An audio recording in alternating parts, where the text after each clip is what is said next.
당선인 대변인 연결해서 뭐 일정 소개까지 들었는데요. 인수위 관련 오늘 현판식 있다는 얘기까지 소개가 됐죠? 그 기사로 좀 가보겠습니다. 다음입니다. 다음 기사 보겠습니다. 자, 인수위가 이제 다 완성이 됐죠. 그리고 오늘 현판식이 있습니다. 24명 인선이 완료됐습니다. 그런데 이제 특징을 쭉 살펴보니까 이런 점이 보인다는 거죠. 서오남이 대세다. 서울대, 그리고 나이는 50대, 그리고 남성. 뭐 이른바 우리나라의 엘리트라고 불리는 분들의 전형적인 모습으로 할 수 있죠. 그러니까 뭐 그걸 벗어나지 않았다. 그리고 안철수계로 보이는 분들 8명이 포함됐다. 그러니까 이제 공동정부 이런 거 약속했잖아요. 그 일환으로 보인다는 거죠. 일단 이런 분석이 좀 돼 있습니다. 국회의원이 뭐 몇 명 있고 여성도 있고 뭐 이렇게 돼 있습니다. 나이는 평균 57입니다. 자, 다음 기사도 하나 더 있습니다. 이건 또 다른 각도에서 분석을 했는데 MSG란 표현이 나옵니다. MSG. 인수위 인사에 MSG가 골고루. 이거 무슨 뭐 MSG니까 이게 음식에 뭐 이렇게 들어가 있는 맛을 내는 그런 조미료 성분 아닙니까? 그래서 골고루라고 했는데 뭔가요, MSG가?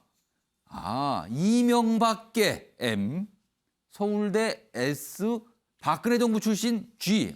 그래서 MSG다. 출신을 보니까 이렇다더라. 말을 좀 만들었군요, 이렇게. 뭐 이런 특징이 보인다고 합니다. 아무튼 뭐 상황은 좀 이렇습니다.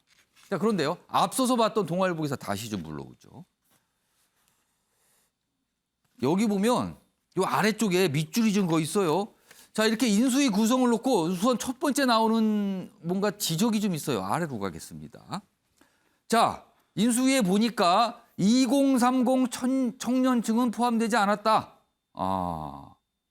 그래서 이거에 대한 질문이 좀 있었어요. 그러자 안철수 위원장의 설명이 이렇습니다. 명단을 보시면 알겠지만 해당 분야에 이쪽으로 갑니다. 해당 분야의 전문성 위주로 인선을 했다. 그렇다 보니까 좀 경험이나 경력이 많으신 분 위주로 됐다는 설명으로 들리죠. 그리고요. 김은혜 당선인 대변인 설명은요. 아마추어 정부가 아닌 실수하지 않는 오로지 철저한 프로로서 임하겠다는 각오로 해석해 달라. 그리고 뭐 추가적으로 앞으로 약간 뭐 보좌진 형태로 청년들 인수위에 포함시킬 수 있다. 이런 설명도 좀 곁들여졌어요. 그러니까 이른바 선수들로 구성을 하니까 경험 이런 거 실력을 많이 샀다. 그러니까 좀 이해해 주세요. 약간 이런 설명인 것 같죠? 이런 상황에서요. 다음 기사가 또 하나 있습니다. 보시죠.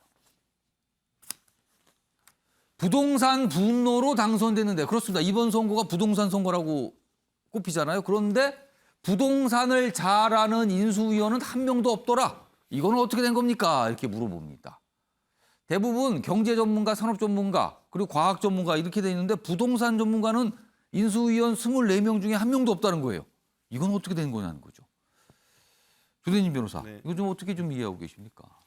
일단 그 문재인 정부에서 제일 약한 그 약점이 부동산 정책 아니었습니까? 그렇기 그렇죠. 때문에 이제 부동산 정책에 관련돼서 윤석열 당선인도 되게 관심을 많이 가질 거고 거기에 관련된 전문가를 이제 배치할 걸로 기대를 했었는데 예. 지금 나온 거 보면 말씀 주신 것처럼 부동산 전문가는 없습니다. 사실 대선 때는 부동산 문제를 대대적으로 얘기하면서 이의 제기를 했거든요. 그렇죠. 부동산을 공격하기도 많이 했었고요. 언급도 많이 했었고 당연히 부동산 전문가가 들어올 거라고 믿었는데 이제 윤석열 당선인 같은 경우에는 뭐 인위적인 배분은 없다. 뭐 능력주의로 뭐 이렇게 선발을 한다라고 얘기를 했었고 근데 다만 이제 제일 중요한 그 부동산에 왜 그 거기에 그러게요. 맞는 프로가 기용되지 않았는지에 대한 부동산 전문가 중에서 가장 실력 있으신 분을 인수위원으로 뽑을 수도 있을 것 같은데. 네, 그리고 또 부동산에 관련된 전문가들이 많이 있고 지금 뭐 예. 국민들이 제일 관심 많이 갖는 게 코로나 그리고 부동산인데 예. 부동산 정책이 어떻게 전달될 것인가 발전될 것인가에 관련된 부분은 그 누구를 기용하느냐에 따라서 또 이게 예측해 볼 수 있는 부분인데 그런 부분이 없다는 점에서 과연 그 당선인이 부동산에 관련돼서 뭐 많은 심도 있는 관심을 가지고 있느냐에 대한 의구심으로 또 비춰질 수 있기 때문에 상당 부분 좀 걱정스러운 부분이 있고요.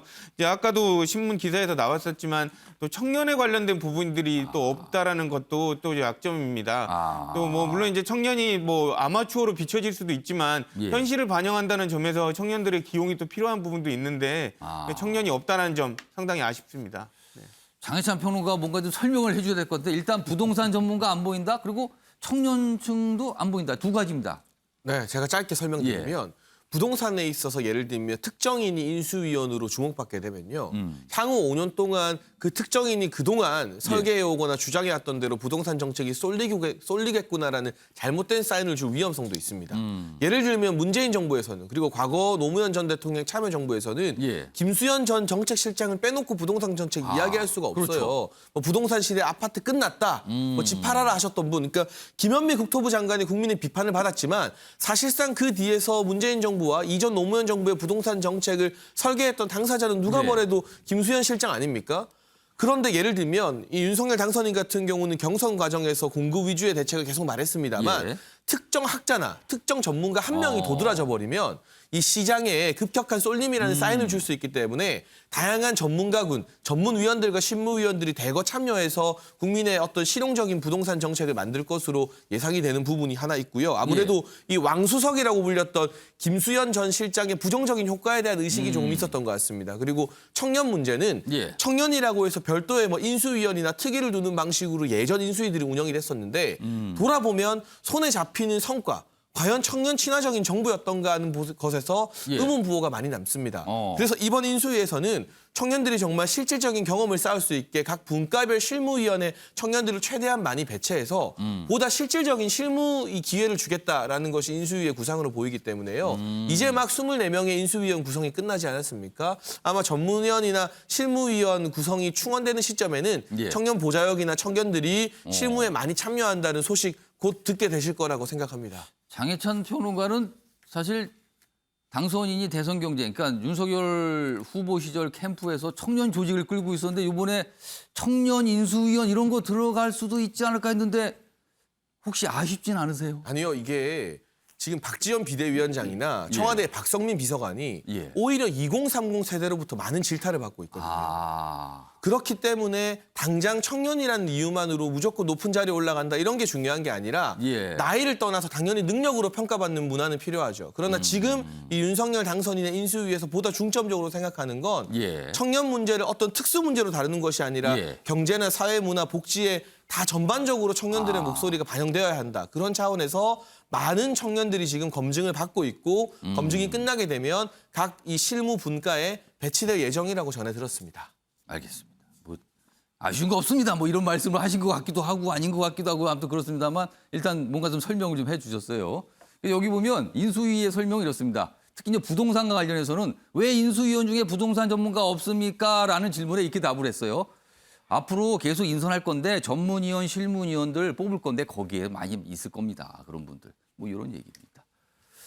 자, 김상희 평론가 어떻게 보셨습니까? 아니 저는 젊은 분들을 실무에 배치한다. 그게 저는 더 이상해요. 왜냐하면 실무가 오히려 좀 죄송합니다.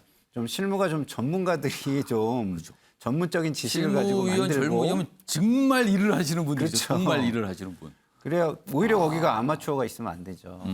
그리고 오히려 의사를 결정하는 분들은 다양한 의견을 그렇게 거기에 포함시킨다는 차원에서 참여를 할 수 있는 것이죠. 그래서 저는 좀 전에 장해찬 평론가 전 본부장의 말씀이 사실이라면 조금 더 전 우려스러워요. 그렇게 해서는 안 될 것 같습니다. 오히려 전문가들이 하고 방향성이나 이런 데서 의견을 담아야 되는 쪽에 청년들을 많이 넣어야 되는 거 아닌가 이렇게 좀 조언을 드려봅니다.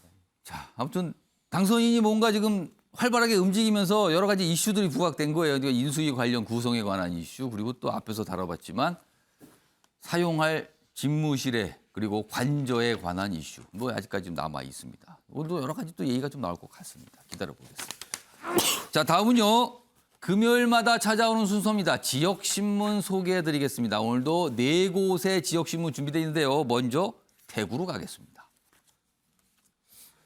대구의 매일신문 일면 기사는 용산 대통령 시대 이렇게 돼 있습니다. 아, 여기 지역에서도 지금 이 청와대를 나와서 어디로 갈 것인가 이게 관심사군요. 윤 정부는 용산 대통령 시대다. 사실상 집무실 확정했다. 여기는 확정했다라고 썼어요. 광화문, 경호, 보안 등 걸림돌, 미국 백악관처럼 일대를 공헌한다. 그리고 민주당의 얘기도 여기 적어놨네요. 청일, 군대 주둔한 오욕이 있는 곳입니다. 뭐 이런 것까지 여기서 살짝 적어놨습니다. 여기에 관심이 좀 있군요. 다음은 부산입니다. 역시 당선인과 관련된 기사가 있는데요. 여기는 이런 기사입니다. 윤석열 인수위 살펴보니까 PK 고리가 헐렁하더라. 그러니까 부산, 경남과 관련된 연결고리가 헐렁하다. 없다는 거네요. 지역 인사 보강하라. 인수위 구성원들 출신 지역을 보니까 PK 지역 부족하다는 거죠. 여기 보니까 4명인데 PK 출신 4명인데 모두 수도권에서 기반한 활동을 했다. 부울경 현안 이해도 실행력 부족한 거 아닙니까? 차기 정부에서 지역소의 우려가 커집니다. 이거 지역, PK 지역 관심 좀 가져야 되는데 이거 뭡니까? 이렇게 지적을 하고 있네요.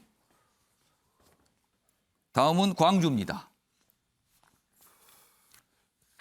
광주도 비슷한 시각의 기사가 있군요. 광주 전남 출신 없는 윤석열 인수위. 여기도 지금 불만이군요. 여기는 없다라고 적었습니다. 없다. 오늘 출범한다. 아래로 가겠습니다.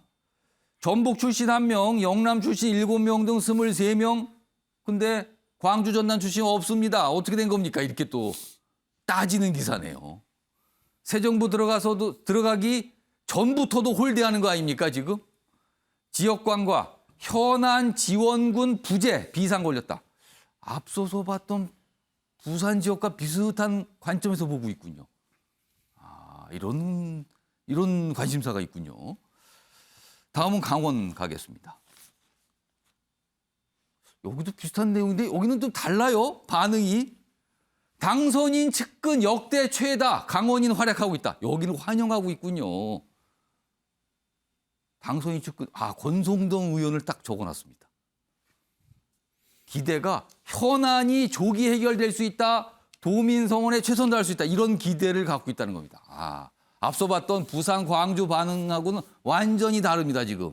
인수위 구성에 대한 관심을 보이는데 다른 방향. 한쪽은 지적, 한쪽은 환영이군요. 반응이 사뭇 다릅니다. 윤석열 의원이 글쎄 이게 좋은 건지 나쁜 건지 모르겠습니다. 이런. 지역 입장에서는 예. 자기 출신들이 많이 가는 게 중요하다고 생각하겠지만 앞에서 당 인수위 분석을 하신 바와 같처럼 서울 출신이 이번에 많이 된 건 사실입니다.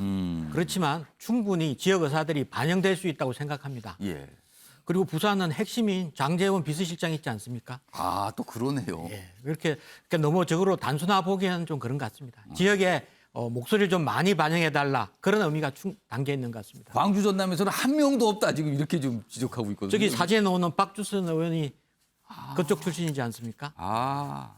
준비위원회 지금. 예. 준비위원회. 아무튼 이게 민감해요. 아직 뭐 많은 분들이 이제 이런 거 좀 벗어난 거 아니냐 하지만 여전히 어디 출신, 어느 지역 뭐 이런 거 굉장히 민감하게 반응을 보이고 있습니다. 그래서 대선 때마다 뭔가 이렇게 딱 갈리는 현상이 또 이런 것도 이런 현상을 보여주는 게 아닌가 싶기도 합니다.